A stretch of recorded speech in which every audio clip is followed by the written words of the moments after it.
I'm doing all right. Today I've ordered a new solar charger for my solar system, because when I first put my solar system on, my solar charger, I only used a 20 amp solar charger system. Now I've got four solar panels up there. Three of those are 120 watt and one's about 80 watt, so that solar charger cannot handle more than 20 amps. So I'm going to change that today. I'm going to show you the one I bought, which is 30 amps now. I'm going to show you how to fit it. Is it off? This is the one I bought. This is a, see that? When it zooms in, come on baby. It's a 30 amp, put my glasses on so I can see it myself. They are, look, solar charger, 30 amp now.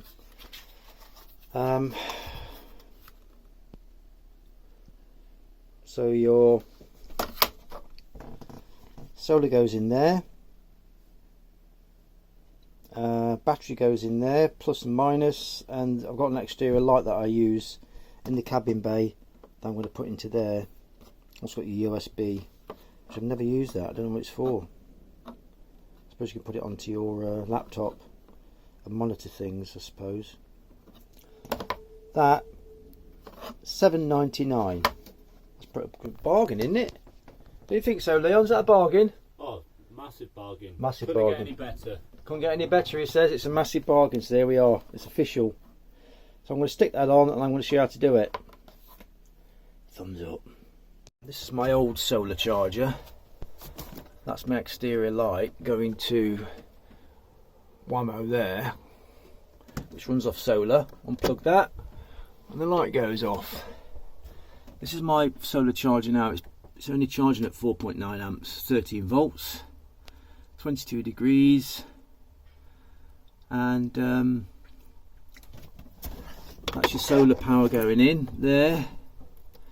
And I've used these two, because the thicker the wire, the less resistance. So I've used two 30 amp wires going down to the battery, and that is the negative wire going down to the batteries. And that is for the light, which you've got to, on this one I've got here, you've got these two for lights anyway. So but in the other one I'm going to use the wire connectors. So I've got to readapt this, snip that off, and put the two wires into there instead. So nothing wrong with this, it just can't handle more than 20 amps. When it gets to 20 amps, it dies, it cuts off. So I'm going to put 30 amp on and see how I get on. I think 30 amps is enough. I also put this inline fuse on my solar system, purely out of, if I get any lightning strikes or anything like that, it just protects your battery system and protects this charger as well. So I think that's a 30 amp fuse there, look, just protect the whole system. There we are.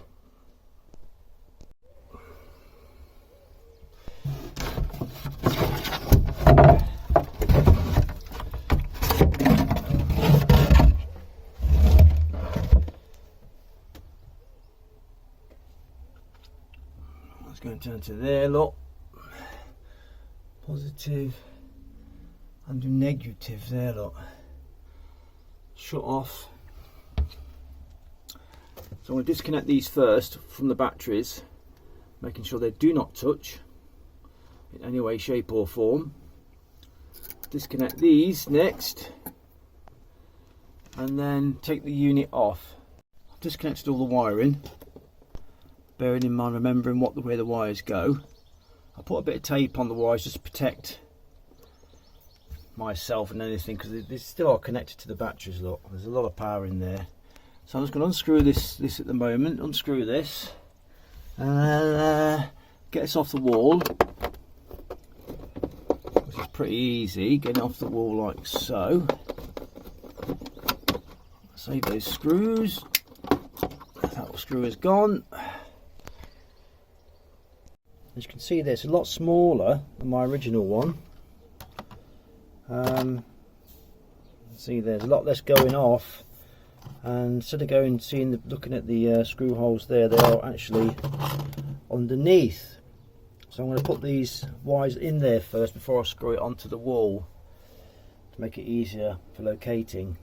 What I've noticed is, because these are a bit deeper than these ones, I've got to strip these wires back a little bit more, down to about there, to get more wire up inside there. Get what I mean? Bearing in mind, you've just got to make sure that you're getting the right connectors. That is solar there, look, on the left. That one is solar, which is that one there, look, positive solar. And then negative solar, which goes there, which is that one there. Now that one there is your positive battery, which is that one, that red wire going down to the batteries, battery charge. And the battery negative, which is that one, which is going down to the battery negative. And this one is just a positive and a negative for the light. So the positive and negative for the light would be the red for the positive, the black for the negative. So the red goes in the positive and the black goes into the negative. Okay, I've extended those wires now onto there, as you can see that. I've drawn that back a little bit, and that one there, it's been extended, so I'm going to put those into here now and see how we get on. As you can see there, I've just connected the wires up, and I'm getting charge going in from the solar, as you can see there, look, 12.9. So I'm going to put this onto the wall just about there, so I'm not overstretching the wires, and I'm going to attach the light cables. We'll see if that works soon, shall we? There you go. It really is that simple. So solar in, positive and negative, power out, positive and negative to the batteries, and that's just a spare if you want to use a light like I'm going to use. I'm getting 13.3 now. That just tells me it's flashing there. There's power going into the batteries. The battery's got a full signal. I don't know what these do. Let's have a look.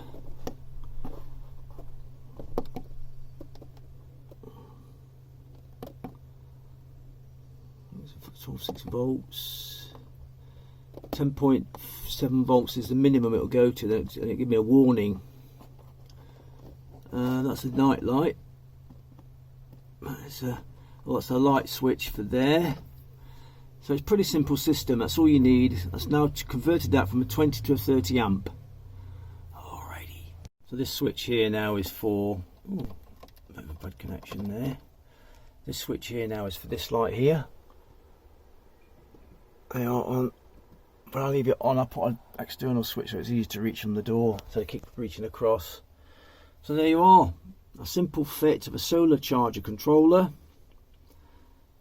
Exchange from a 20 amp, still perfectly working that is, but it just cuts out at 20 amps. I've changed it to a 30 amp so it can accept more charge.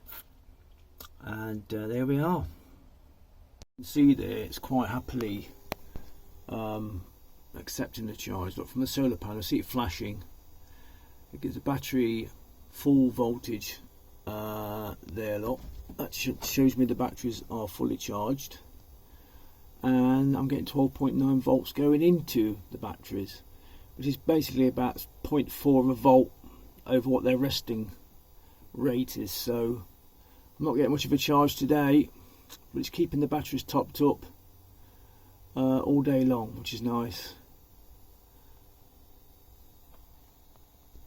Now that solar charger controller has been on there for like a couple of weeks, I think annoying thing about it, it's cheap and cheerful, I know it is, and you get what you pay for. Annoying thing about it is it doesn't light up at night like my old one does, so I can't do a quick glance and look at it in the dark. I have to turn the light on. But also it doesn't give me the ampage of what the solar panels are putting into the batteries. So those two things my old solar charger controller used to do, but this one doesn't do it. So, well, way it goes in it, I suppose.